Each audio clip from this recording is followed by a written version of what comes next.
La Commission de l'Union européenne a refusé de débloquer une aide conséquente de 38,5 millions d'euros au pouvoir de transition au Mali. Selon l'Union européenne, cette décision se justifie par le manque de transparence sur l'usage de ces fonds.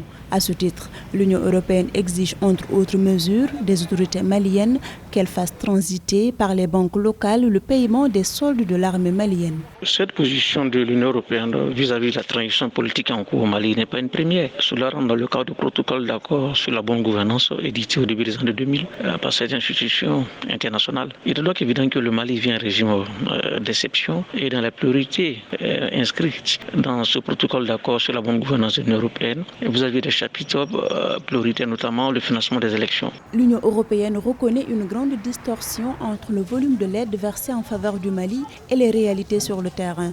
Une étude effectuée en 2018 par le Canada confirme qu'environ 1,13 milliard d'euros, soit près de 741 milliards de francs CFA, accordés par les partenaires internationaux, ont été détournés au Mali entre 2005 et 2017, soit environ 35% du volume total de l'aide apportée au pays.